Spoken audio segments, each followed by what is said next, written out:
তো আমরা তো বুঝেও বুঝি না, দেখেও দেখি না, শুনেও আমরা শুনি না। কাজে সম্মানিত প্রাণপ্রিয়, একটু আপনাকে ভাবাচ্ছি, খালি ভাবেন। কি ভাববেন? কবর কতটা ভয়ঙ্কর জিনিস একটু খালি ভাবেন। কি যে আপনি সকাল বেলাতে কিংবা কালকে যে কোনো টাইমে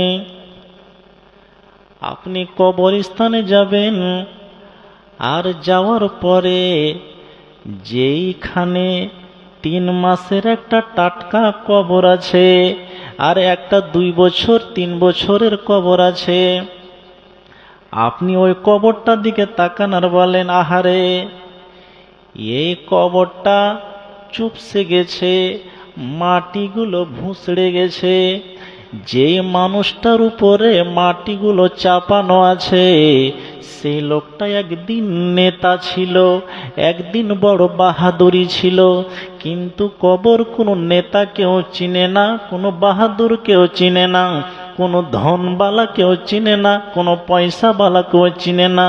কবর কি চিনে? তো শুধু ঈমান আর আমল চিনে।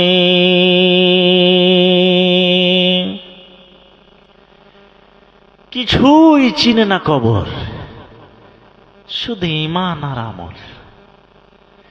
ওই কবরটার দিকে আপনি তাকান, এবার আপনি মনে মনে ভাবেন, আমি আজকে বেঁচে আছি, যেই ঘরখানাতে শুয়ে আছি সেই ঘরে আমার চৌকি আছে কিংবা পালঙ্ক আছে কিংবা বিছানা আছে, খাট আছে, বিভিন্ন রকমের সামগ্রী আছে।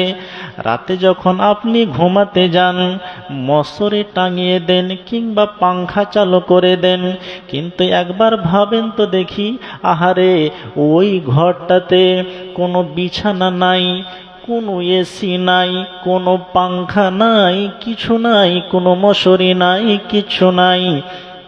তাহলে আপনি যেদিন জীবিত ছিলেন আপনার ঘরটা যদি নোংরা হয়েছিল, আপনার স্ত্রীকে কিংবা আপনার বৌমাকে কিংবা আপনার মেয়েকে ঘরটা ঝাড়ু দিয়ে দিয়েছিলেন, কিন্তু আজকে সেই ঘরটা কে ঝাড়ু দিবে? কেউ তো দেওয়ার মতো নাই।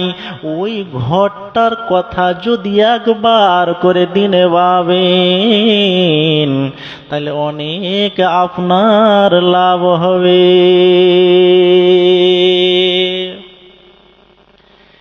একটু কুড়ি যদি ওই ঘরটাকে কেন্দ্র করে ওই ঘরটার সম্বন্ধে একটু যদি ভাবেন, আপনার ব্রেনের তালা খুলে যাবে বাবা, খুলে যাবে। সেই কবরটা কত লম্বা সফর আপনি ভেবেছেন? একবার একটু ভেবেছেন কবরটা কত লম্বা সফর? সর্বপ্রথম পৃথিবীতে কবরে কে গেছে বলেন? এতটি লোক আছেন, সর্বপ্রথম পৃথিবীতে প্রথম কবরে কে গেছে? কে? জানা নাই? শুনেন, আপনাকে হিসাব দিয়ে দিচ্ছি, আপনার ব্রেনের তালা খুলে যাবে। শুনলেন কে?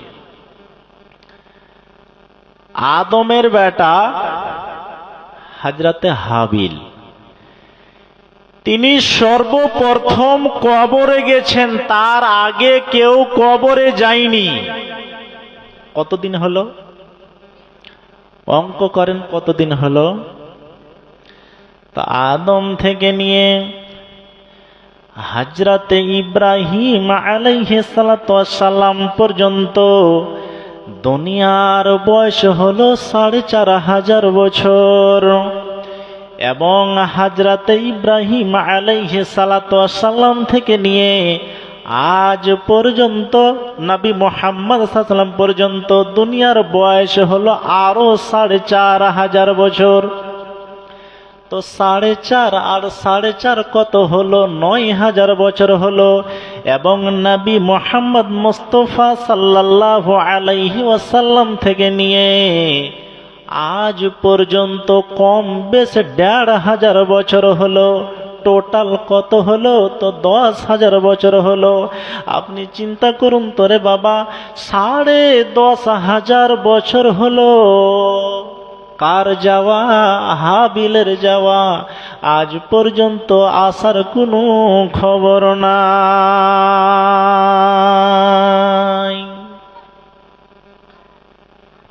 ১০,৫০০ বছর হলো হাবিলের কবরে যাওয়া।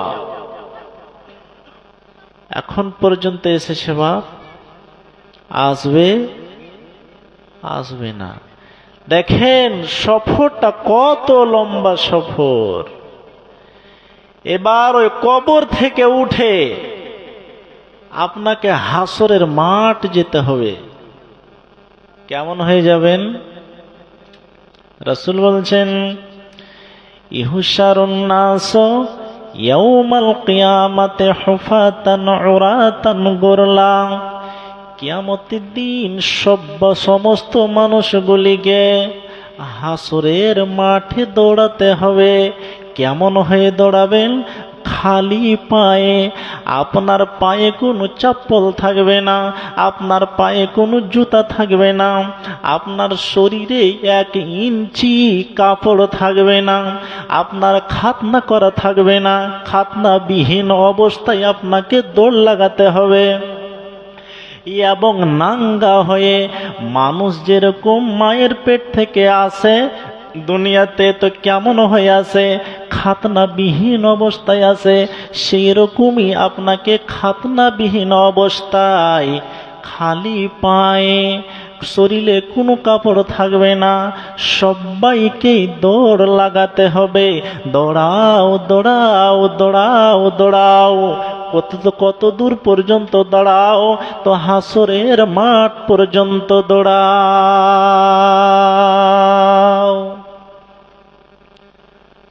দৌড়াও দৌড়াও। সে হাসরের মাঠটা কোথায় আছে? হাসরের মাঠটা কোথায় আছে?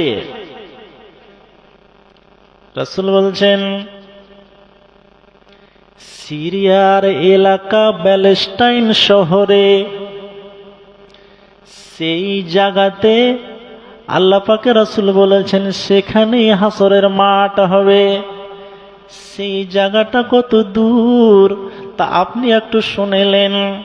কলকাতা বিমানবন্দর এয়ারপোর্ট থেকে যদি আপনি এয়ারপোর্ট ধরেন তো টানা ৬ ঘন্টা প্লেনটা উড়বে, তারপরে দুবাই গিয়ে পৌঁছিবে। তো একটা প্লেন ঘন্টাতে ৮০০ কিলোমিটার ছুটতে পারে, চলতে পারে। তাহলে একটা প্লেন যদি ঘন্টাতে ৮০০ কিলোমিটার চলে, তাহলে লাগাতার ৬ ঘন্টা গেল, তারপরে দুবাই পৌঁছিল। আর দুবাই থেকে আবার কম বেশ ২ ঘন্টা চলবে, তারপরে প্যালেস্টাইন শহর পাবে। সুবহানাল্লাহ। তাইলে আপনি চিন্তা করছেন বাবা, সে সফরটা কত দূর, সে হাসরের মাঠটা কত দূর। একটু ভেবেছেন? একটু ভাবেন। যদি একটু ভাবেন তা আপনার আক্কেলের তালা খুলে যাবে। আমরা ভেবেও ভাবি না সেখানে হবে হাসরের মাঠ। তাই সম্মানিত প্রাণ প্রিয় দিনী ভাই বাবা জীবনেরা আমার, সেই দিন আপনাকে হাসরের মাঠে যে আপনি উঠবেন, সবাইকে উঠতে হবে।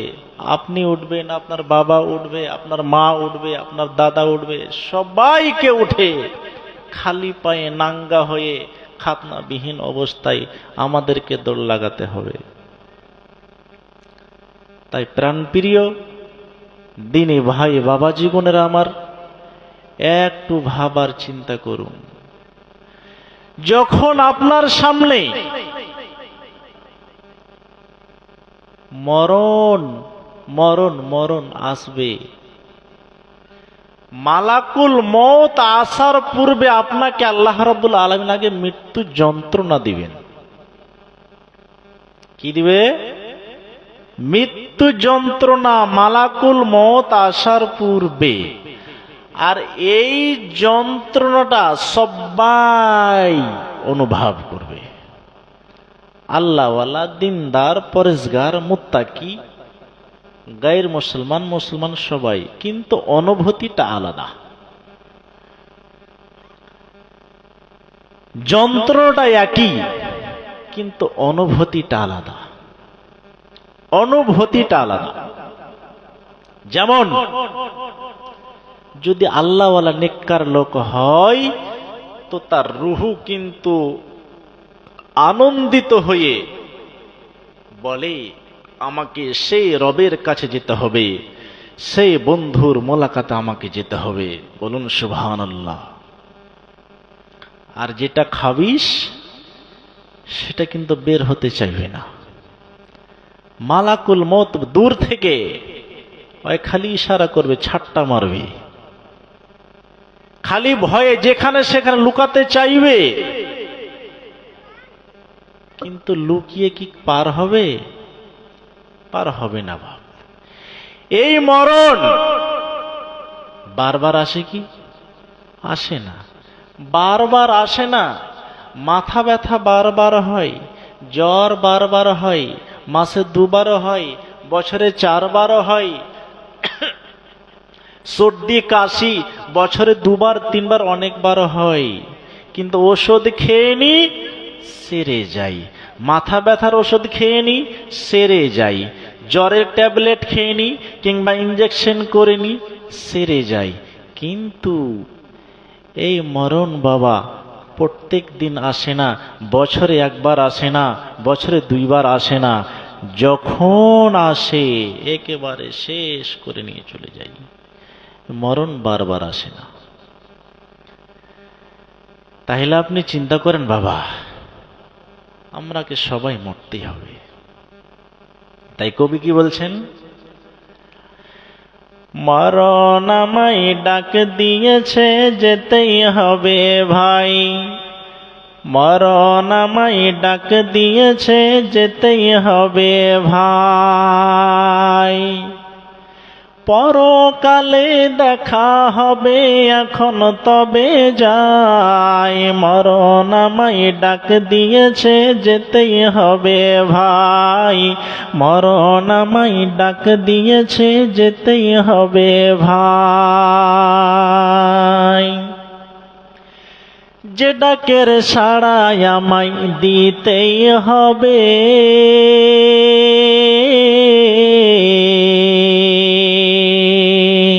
থাকিতে পারিব না আর মিছে এইভাবে।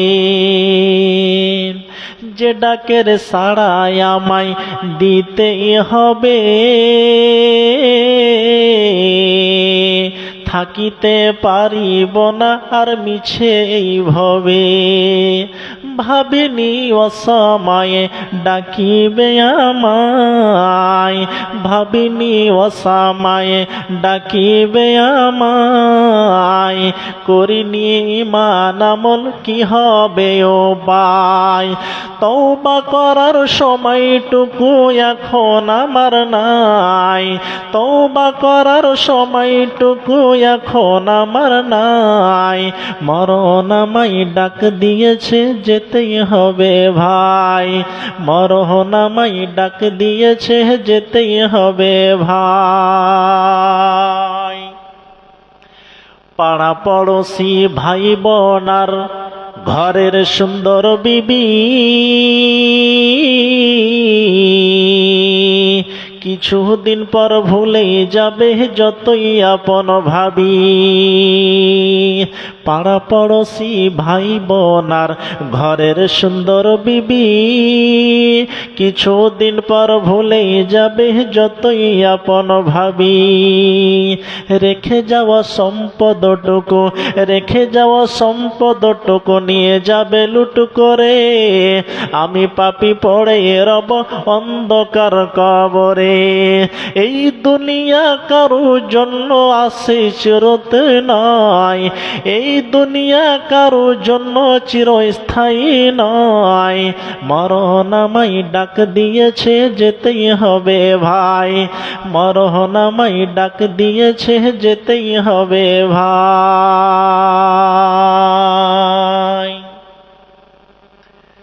রবের যদি হুকুম হয়ে যায়, আল্লাহর যদি হুকুম হয়ে যায়, ডাক এসে যায়, আমাকে আপনাকে যেতেই হবে। 1 মিনিট আগেও নয়, 1 মিনিট পরেও নয়, সময় হতে গেলে আপনাকে যেতেই হবে। আল্লাহ কোরআনে বলছেন কুল্লু নাফসিন যায়িকাতুল মাউত। প্রত্যেক নফসকে মৃত্যুর স্বাদ চাখতেই হবে, গ্রহণ করতেই হবে, এর স্বাদ নিতেই হবে, কেউ ছাড় পাবেন না। কাজে প্রাণ প্রিয় আল্লাহ পাকের রাসূল সাল্লাল্লাহু আলাইহি সাল্লাম মসজিদে নববীতে বসে হঠাৎ একটা আজগবি কথা বলছে। এনাকে একটু হটাবেন, এনাকে হটাবেন না, ওকে বসিয়ে দেব।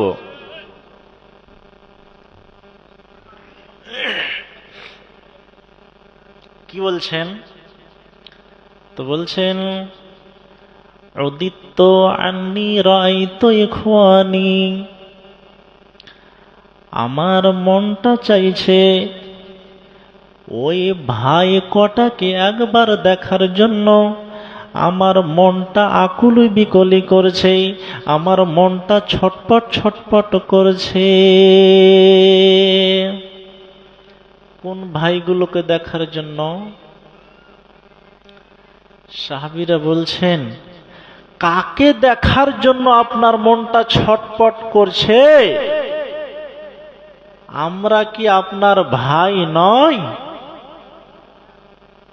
রাসূল বলছেন না, তোমরা আমার ভাই নও, তোমরা আমার সাহাবী অথবা সাথী।